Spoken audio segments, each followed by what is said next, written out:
Welcome to Haunted Talks, the official podcast of The Haunted Walk, offering ghost tours and paranormal adventures in Kingston, Ottawa, and Toronto, Ontario, and online experiences to anyone in this mortal realm. My name is Jim Dean. I am the creative director, and we thank you for joining us for this episode.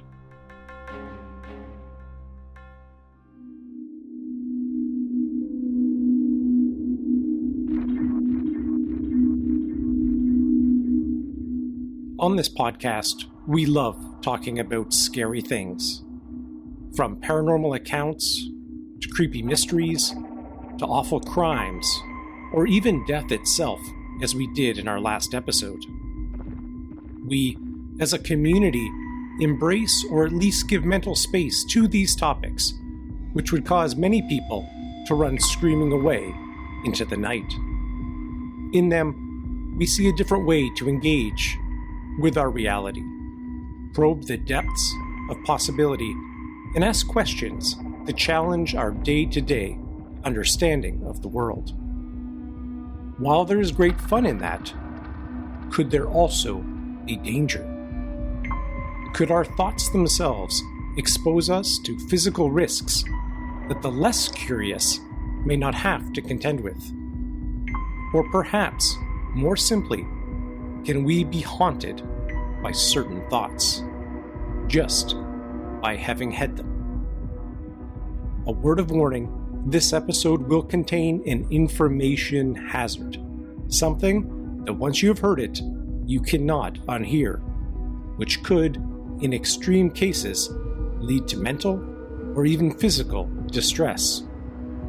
If you are struggling right now, or don't really want to deal with existential questions about reality, it may be best to listen to one of our other episodes. But if you are like me and love a good metaphysical mystery that challenges our perception and provides a good chill, join me as we head down the rabbit hole and explore the philosophical head trip that is Roko's Basilisk. But before we get to that, we are hot off the heels of another amazing virtual haunted campfire. Most recently, we headed to the mountains of Banff, Alberta, and heard a great number of stories, particularly about the Banff Springs Hotel from our friends at Banff Canmore Ghost Walks. If you missed that one, the recording is still available, including the story of the Ghost Bride, which I would say is perhaps one of the most well-known ghost stories in Canada, and it was great to hear it from the local experts. Our upcoming campfire this weekend, Saturday, February 19th, we have had to postpone due to illness. And that was for Ashland, Virginia, real railroad-based community and lots of great stories from along the tracks. We've moved that to Wednesday, March 16th. So if you had tickets, we've automatically moved you over. If you still like to join us for that one, lots of time to get your tickets. Our next two upcoming campfires, I can't wait for. On Saturday, February the 26th, we head to Edinburgh, Scotland, to join Joseph Bryant from City of the Dead Tours. Now, most of my ancestry traces its way through Scotland in one way or another, so I'm really looking forward to that one. The weekend after that, on Saturday, March 5th, we will be learning about New England curiosities from tour guide and paranormal expert Roxy Zwicker. So if you like seaside ghost stories, haunted lighthouses, sea specters, and monsters, that is definitely one you're going to want to check out as well. I'm happy to report we have also resumed our in-person ghost tours in Kingston and Toronto, primarily on the weekends for now. We do hope to resume in Ottawa as soon as we are able. For tickets or information about any of our upcoming or recorded campfires, as well as our in-person ghost tours, please visit our website, which is hauntedwalk.com. We'd also love to connect with you on Facebook, Instagram, TikTok, and Twitter, all four at Haunted Walk. Two other really easy and helpful ways you can let us know you're out there and enjoying the show is to leave us a 5-star review wherever you listen, or simply recommend Haunted Talks friends, family, random strangers on the internet, or anyone you think would enjoy it.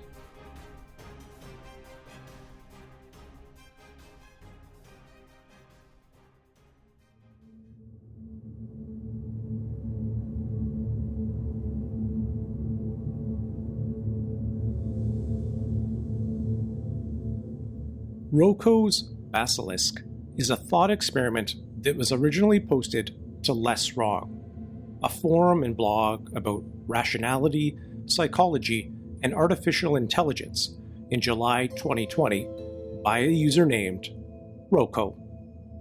A thought experiment is a hypothetical situation in which a hypothesis, theory, or principle is laid out for the purposes of thinking through its consequences.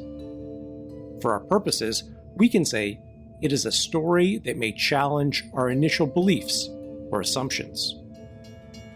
Perhaps one of the most famous thought experiments is the trolley or train problem. Imagine you discover that an evil arch-villain has tied 5 people to the railroad tracks.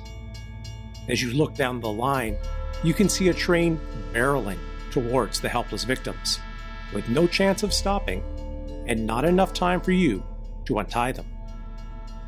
Luckily, you are standing right beside a switch that would divert the train to another track just before running over these poor people.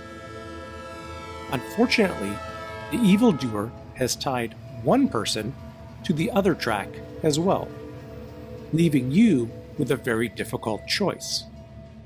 Do you undertake the action that would do the most good and divert the train away from the 5 people, sacrificing the one who would have otherwise been safe?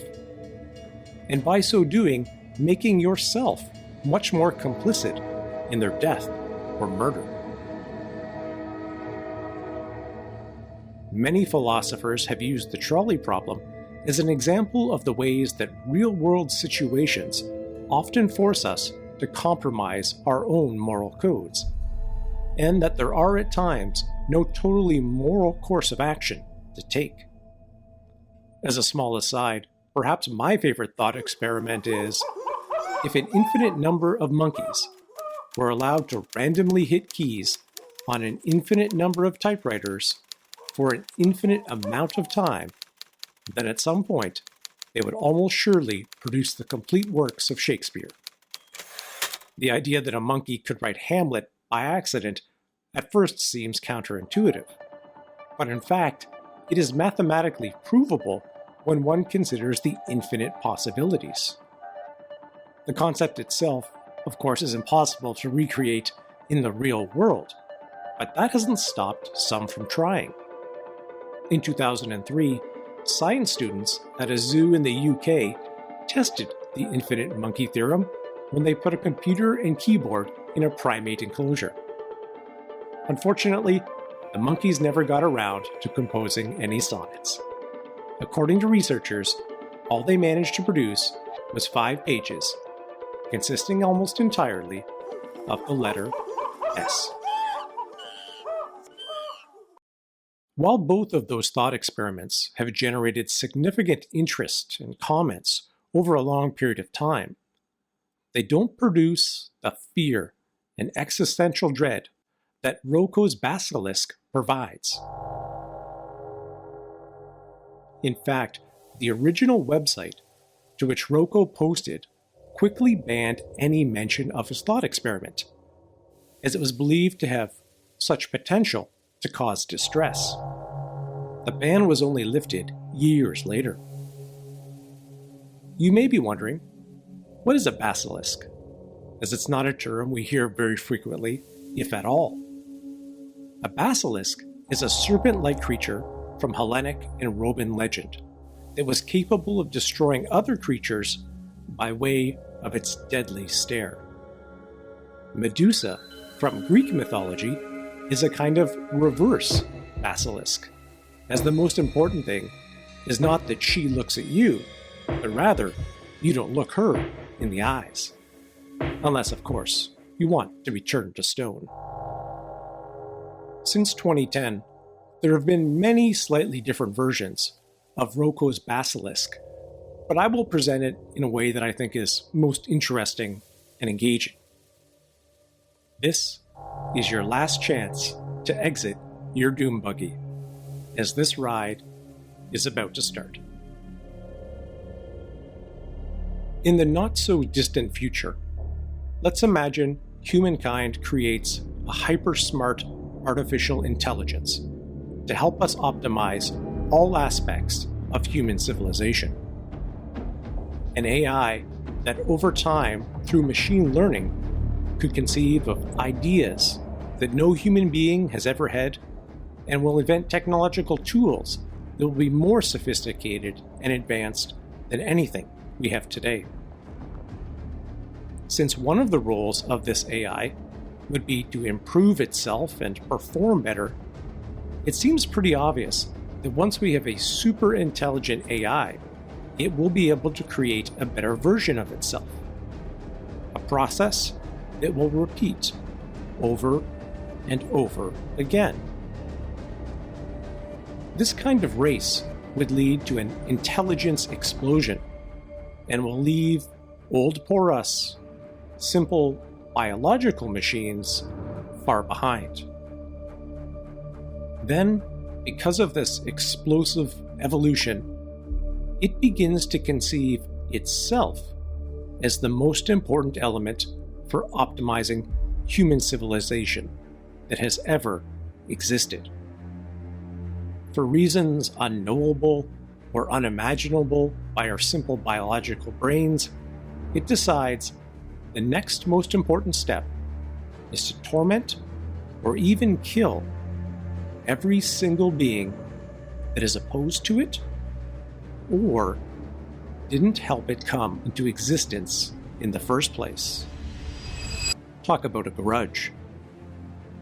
Those poor people would be in direct conflict with the AI's primary purpose of optimizing human civilization, of which it considers itself to be the most important tool.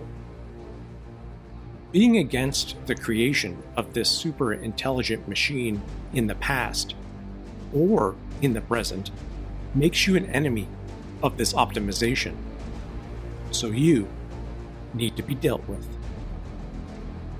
How would the Basilisk know that you didn't help it come into existence in the past? A significantly advanced AI could artificially simulate all of human history, including every single person that has existed, almost instantly. This would give the Basilisk the ability to recreate you and every single thought you have ever had or will have to judge you in the future. At first, this seems very far-fetched, but consider all of the information about you that could be uncovered using social media alone. Every comment you have ever posted could be analyzed for your attitudes, likes, dislikes, and influences. Videos could have your voice, conversations, and other documentary-like evidence that could be collected and scrutinized. Every photo you have ever posted could be cataloged to discover the places you have been, people you have met with, and when certain events occurred in your life. As I've been working on this episode, news broke very much related to the increasing capabilities of AI. Reading here from the Washington Post, the facial recognition company Clearview AI is telling investors it is on track to have 100 billion facial photos in its database within a year, enough to ensure almost everyone in the world will be identifiable by their system. Those images, equivalent to 14 photos of each of the 7 billion people in the world, will help power a surveillance system that has been used for arrest, criminal investigations by thousands of law enforcement and government agencies around the world. And the company wants to expand beyond scanning faces for the police, suggesting that it could monitor gig economy workers and is researching a number of new technologies that could identify someone based on how they walk, detect their location from a photo, or scan their fingerprints from afar. If we include more private databases, like the DMV, medical, education, and income tax records, to name a few, how difficult would it be for a supercomputer to judge your past actions or successfully predict what you might do in the future? It would undoubtedly require a very powerful machine, but with computer power doubling every 18 months or so, much like we have seen with the recent waves of COVID, with exponential growth, very small numbers at first can suddenly become very large. Today's fastest computers can now or are on the verge of handling as many calculations per second as the human brain. Much like the tortoise and the hare, we have lost our lead, and we will never catch up.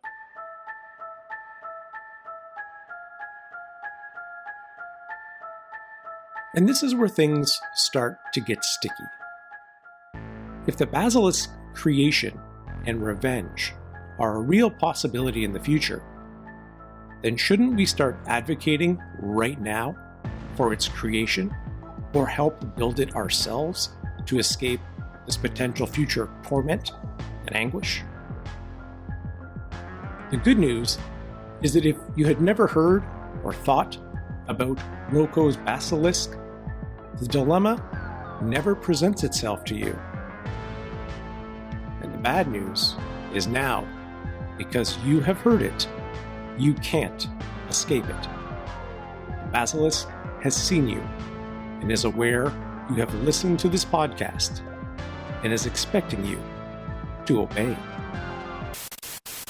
Roko's Basilisk has a great deal in common with another philosophical problem known as Newcomb's paradox. Imagine you are on a game show. There are two boxes, A and B. Inside box A, which is completely transparent, you can see $10,000 in cold, hard cash. Box B, on the other hand, is not transparent, and you can't be certain what, if anything, is inside. A true mystery box. As you ponder which option you would take, the host, who for the sake of this thought experiment, we will say has endless amounts of money and therefore doesn't really care about it, adds another layer to the game, saying, you can choose box B, the mystery box, or both boxes A and B. You can't pick box A alone. The host also informs you that they have great predictive powers, and if they have predicted that you would choose box B, and you do, there is $1 million inside just waiting for you. But if the host predicts you will take both boxes, then box B will be empty. If you choose it, you'd be left with nothing. Do you take the chance on the predictive powers of the host and go with box B and risk getting nothing in exchange for a shot at $1 million? Or do you pick both boxes, guaranteeing yourself no more or no less than $10,000? The Basilisk functions much like our game show host. It wants us to take boxes A and B, which we can say is helping it come into existence. Then it tells us if we only take box B, which we can say is doing nothing, or even advocating that this AI not be created, we will then be subjected to torture, pain, and possibly death. Now, if you were convinced the Basilisk was a perfect predictor, which seems at least possible, you would most likely take both boxes to avoid the negative consequences. But that is blackmail from the future, on the threat of what may be inside Box B, without us being certain that actual suffering would await. And if you choose both boxes to avoid any possible future where you may be at the risk of the Basilisk, you need to start helping bring it into existence right now. The judgment of the all-seeing AI has already begun. Which, if you did, would mean you are being controlled by a future entity that doesn't yet exist, simply because you had a single thought about it. With my help, of course. Allowing this AI to shape the past long before it would actually come into being. Not only does thinking about it expose you to the future wrath of the Basilisk, just thinking about it makes it more likely to exist in the future in the first place. The more people who are thinking about this paradox or thought experiment, the more people who may try to bring it into existence. Which means the Basilisk may never have existed in the future, except we thought it could, and so it became. The Basilisk is now haunting us all, watching and waiting from a future that is difficult to imagine. What are you going to do? For me, while that future sounds quite bleak and lacking in humanity, I take some small solace in that dedicating this episode to this topic, perhaps I've earned some points with our AI overlords by spreading the word of its possible existence, even if I don't agree with its method. Perhaps that will be enough to spare me terrible consequences down the road. Of course, you can essentially do the same thing by recommending other people listen to this episode. But I'm not really one for blackmail.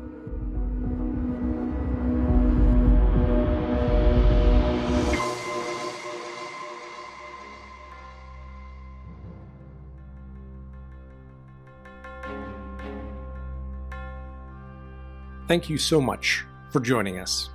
I hope you are not too freaked out. There is lots of additional information about this thought experiment you can find and delve into, but if you are really upset after hearing this, there is a lot of assumptions that are made about AI and how AI would work.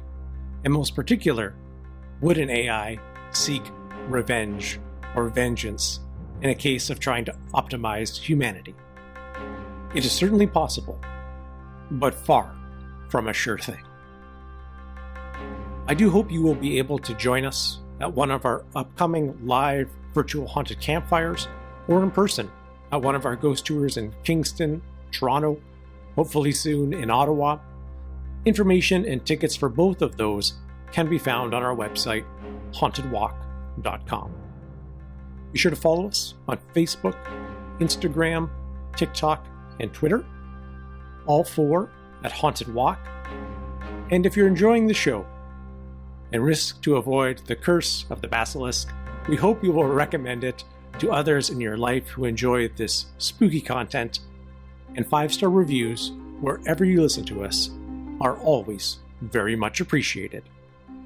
As always, a special thanks to our Haunted Talks team, including Michelle Dennis, our outstanding audio editor. Until we meet again, in some weird simulation or otherwise, sweet dreams.